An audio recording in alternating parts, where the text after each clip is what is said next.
Hello.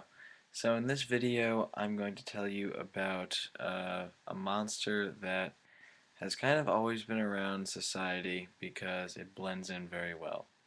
And by that I mean shapeshifters. Um, so to describe to you basically what a shapeshifter is, in this case the spirit that's possessing the person doesn't really have a set form that it projects in its etheric state, sort of like how like a werewolf has, um, the wolf form that comes through. In the case of a shapeshifter, there are many different forms it can take, and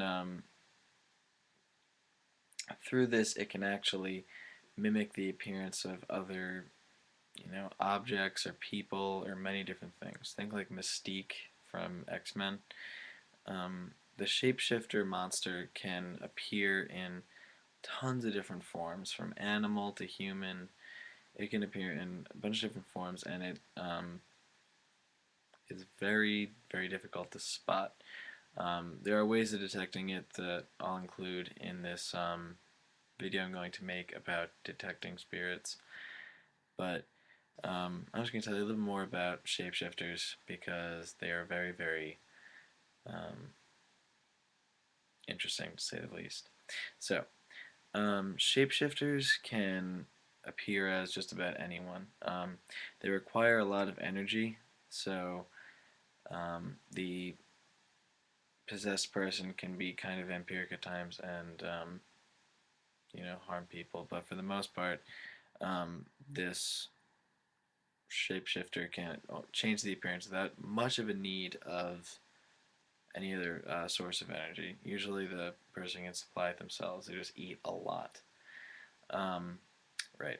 So shapeshifters can change just about anything about their appearance, from their eyes to their hair, relatively their height. Um, they can make themselves look like foxes, people, just about everything, which makes them very, very easy, or very, very difficult, my mistake, to differentiate from the rest of the crowd. Um, Shapeshifters don't necessarily want to harm anyone. I mean, yeah, they can take on this form, but for the most part, they don't generally harm people. Tricking people, yes, and using it to steal large sums of money, I'm sure. But, you know, worth a death sentence? I don't think so. Unless they hurt other people, then again, it's your call. Um, so for the most part, a shapeshifter spirit possession can be uh, exercised and can be thrown out. Um, Not as easily as others, but it can happen. It just takes the right ritual. Um, Shapeshifters do not like reflective surfaces, and just like any other monster, iron works against them. Salt, not so much. It's not that powerful to them. It isn't all that scary. But iron hurts them. Silver hurts them, and especially because silver is very reflective. So just about any reflective surface can catch a shapeshifter's gaze and can show bits of their true form.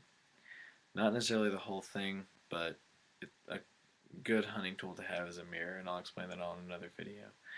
Um, but yeah, so when hunting a shapeshifter, not that you should ever be hunting anything that isn't hurting anyone, but it is good to know everyone in your area, because if there's two of somebody, or if there's someone who just doesn't fit, you know what you're dealing with.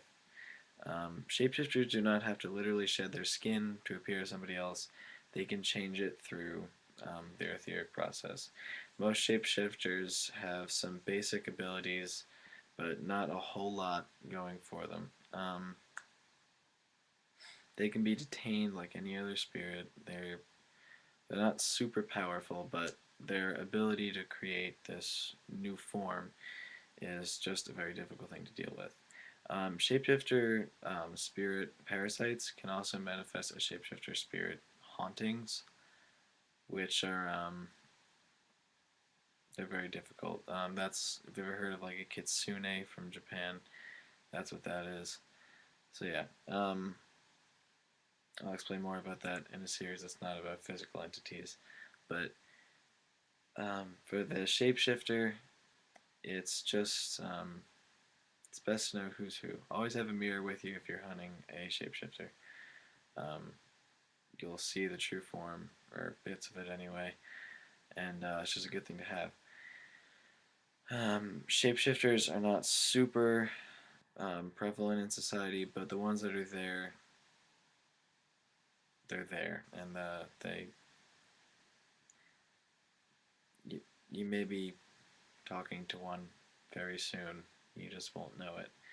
Um, Unlike other beings, they're not really all that scared of sunlight, although they do tend to stay away from it.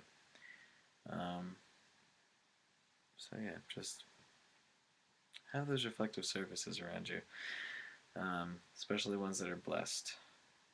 I don't know why, it's just the way it is. So yeah, but that's just my little spiel. Okay. Good night and God bless, and keep an eye out on the people that you work with every day. You never know.